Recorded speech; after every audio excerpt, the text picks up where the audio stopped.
यार, आज के हमारे इस कार्यक्रम के अंदर के मुख्य नायक और सिक्किम के आदरणीय राज्यपाल भाई साहब, मैं भी कहूंगी भाई साहब ओमजी माथुर, हमारे कर्मशील और विकास के लिए सतत प्रयत्नशील माननीय मुख्यमंत्री श्री भजनलाल जी शर्मा, भारतीय जनता पार्टी के बहुत ही सहज, सरल और संगठन को समर्पित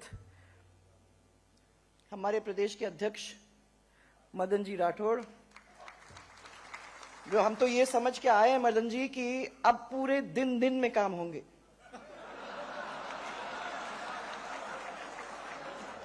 आपने पूरे रात रात के काम हम लोगों के सामने बता के रख दिए हैं, तो दिन दिन में। और हमारे विधानसभा के अध्यक्ष और इस राजस्थान के और हमारे विधानसभा के अंदर भी रहे प्रधान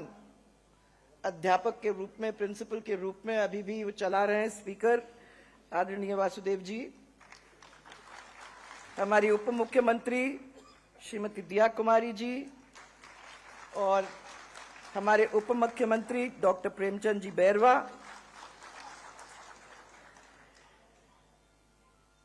इस जयपुर क्षेत्र के मंत्री और हमारे राजस्थान के मंत्री पर जयपुर से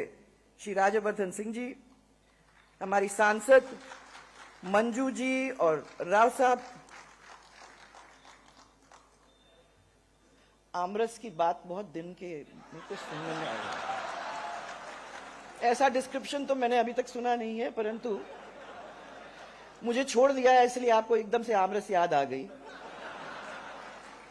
बहुत पुराना साथ है, इसलिए समझ में आती है कि दिमाग के अंदर से क्या निकल रहा है। तो हमारे वो आदरणीय घनश्याम जी तिवारी, मैं अंदर इस सभागार में आई तो मैंने मंच में आवाज सुनी, मैं कहा ये आवाज तो पहले सुनी हुई है कहीं। ऐसा हमारा कोई मंच ही नहीं रहा जिसमें वो आवाज हमको सुनने में आती नहीं है। तो इनको भाषण का मौका भी नहीं दो,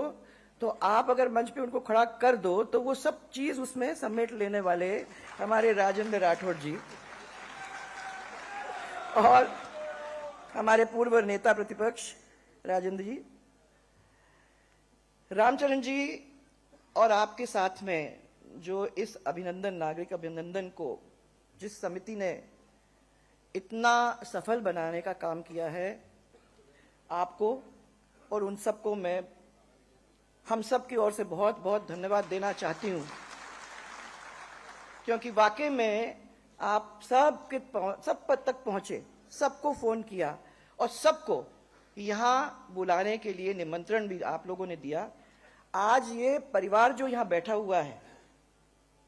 इसकी छोटी सी शुरुआत होते होते होते आज इतना विराट रूप हमारे राजस्थान के अंदर उसने ले लिया है। वो ये सब जो आप यहां मंच पे बैठे हुए हैं, हमारे ओम जी भाई साहब, भैरव सिंह साहब और उनके साथ के सब लोग, जिनमें से कई यहां बैठे हुए हैं, उनको सबको मैं धन्यवाद देना चाहूंगी कि भारतीय जनता पार्टी को बढ़ाने का काम यहां तक लाने का काम आप लोग सब ने मिलकर किया। ये रामचरण जी, आपने इनको सबको बुलाया, सबको एक एक को और अपने ग्रुप के साथ सबको बुलाने का काम किया, उसके लिए आपको बहुत बहुत धन्यवाद। हमारे पूर्व प्रदेश अध्यक्ष श्री अरुण जी चतुर्वेदी जी और अशोक परनामी जी और अभी अभी हमारे साथी थे श्री सीपी जोशी जी, इन तीनों का भी हमारा धन्यवाद कि भारतीय जनता पार्टी को आप लोगों ने अपने अपने समय में अच्छी तरह से मजबूती देने का काम आप लोगों ने किया है। यहाँ के उप महापौर श्री पुनीत जी कर्नावत, डॉक्टर एस अग्रवाल और माथुर साहब के नागरिक अभिनंदन समारोह के अंदर जो यहाँ आए हैं, सभी लोग जो पधारे हुए हैं, हमारे परिवार के भाई बहन, कार्यकर्ता और सब साथी लोग जो यहाँ आए हैं, उनका सबका हम यहाँ स्वागत करते हैं। ओम जी भाई साहब का मैं हम सब की ओर से यहाँ स्वागत करना चाहूंगी और मैं साथ साथ उनका अभिनंदन भी यहां करना चाहूंगी। ये आपकी योग्यता का परिणाम है कि आपको इतनी बड़ी जिम्मेदारी यहां मिली है, और ये सिर्फ हमारे लिए नहीं, हम लोग तो हैं ही हैं, हमको बहुत अच्छा लगता है, परंतु ये पूरे राजस्थान के लिए एक गौरव की बात है कि आप जैसे व्यक्ति को प्रधानमंत्री जी ने यहां तक ले जाने का काम किया, और हम उनको आभार देना चाहते हैं, हम सब की ओर से आभार व्यक्त करना चाहते हैं कि उन्होंने आपको राज्यपाल बनाने का काम, हम सब की यहां आपका काम देख करके वहां तक ले जाने का काम किया है। आपकी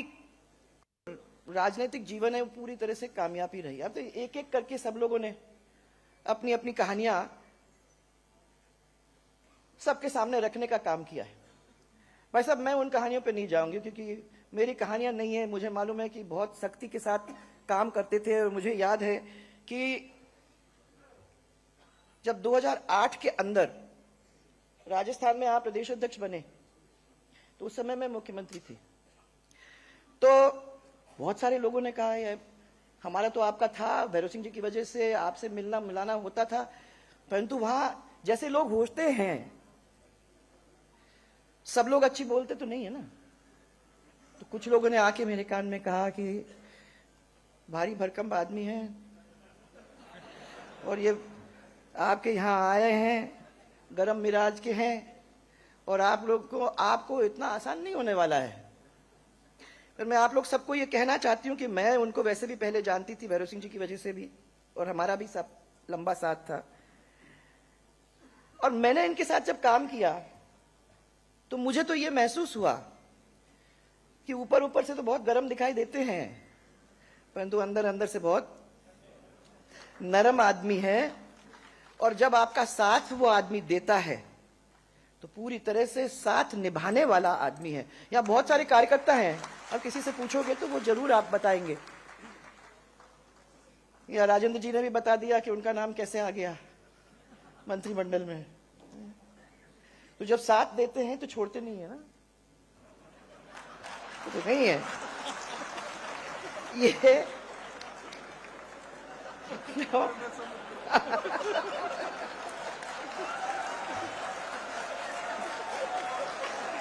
माथुर साहब का मैंने कुछ नहीं कहा, मुझे ऐसे कर रहे हैं। ये माथुर साहब की योग्यता और उनकी समर्पण का एक नतीजा है, जिसकी वजह से गुजरात में, मध्य प्रदेश में, छत्तीसगढ़ में और उत्तराखंड में उनको प्रभारी बनाया गया। लोगों का इनके ऊपर, हमारे पार्टी के जो शीर्ष नेतृत्व था उनका इनके ऊपर पूरा भरोसा था कि हम किसी भी स्टेट में इनको भेजेंगे तो जो जैसे पार्टी चाहती है वहां के क्षेत्र में उसी तरीके का रिजल्ट लाने का वो काम करेंगे।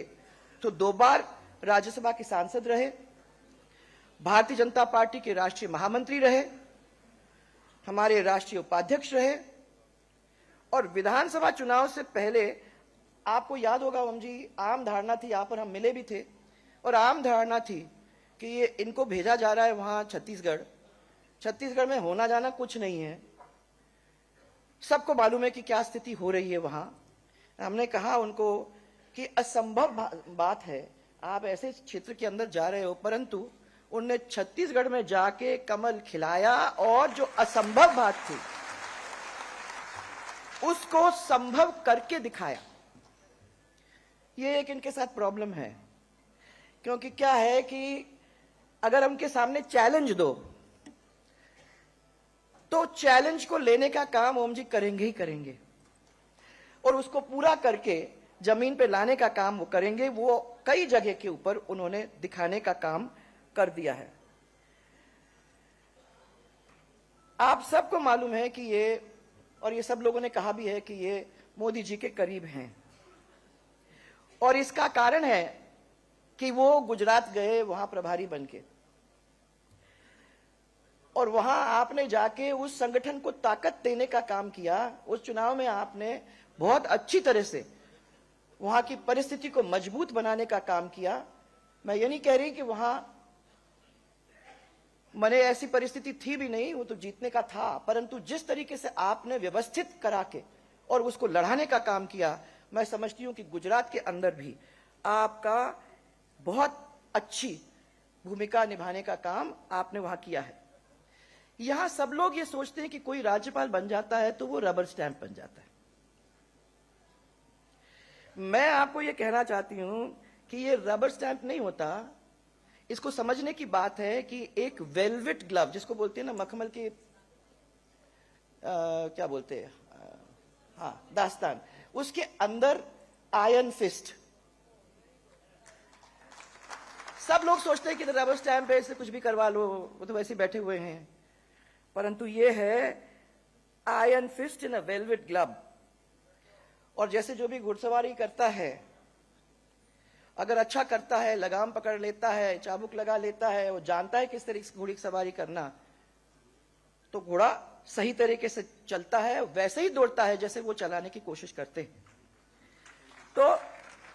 ये लगाम भी खींचना जानते हैं, चाबुक लगाना भी जानते हैं। और मैं समझती हूं कि जहां वो जा रहे हैं वहां वो रबर स्टैंप बन के नहीं, परंतु आयरन फिस्ट बन के अपना काम करने में पीछे नहीं रहेंगे। अब कॉन्स्टिट्यूशन में राज्यपाल के जो अधिकार होते हैं उसका जरा विस्तार से उल्लेख है। ये आर्टिकल 200 है संविधान के अंदर, जिसमें वो कहते हैं कि बताते हैं कि राज्यपाल के क्या क्या अधिकार होते हैं। तो विधेयक को मंजूरी दे सकते हैं वो, विधेयक को रोक सकते हैं वो, और उस विधेयक को राष्ट्रपति के विचार के लिए वो सुरक्षित भी रख सकते हैं। 3 काम कर सकते हैं, उनके हाथों के द्वारा ही निकलता है कोई भी बिल हाउस में से। जब निकलता है तो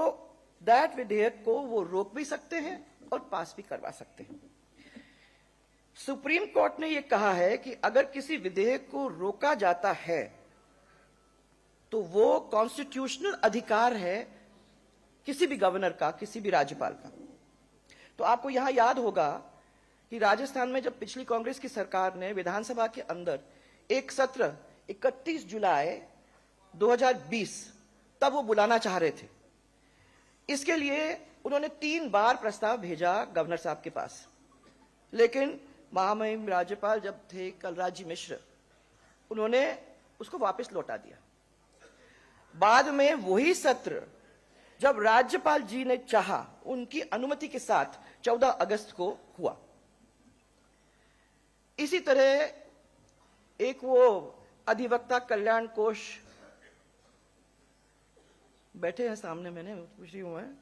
संशोधन विधेयक जो था वो 7 मई 2020 को विधानसभा में पारित हुआ और 24 मार्च को राज्यपाल के पास अनुमोदन के लिए गया, राइट? तो राज्यपाल ने उस विधेयक को वापस लौटा दिया। आफ्टर पैसेज, जो विधानसभा से पास होने के बाद भी उनके पास इतनी पावर है कि वो रोक सकते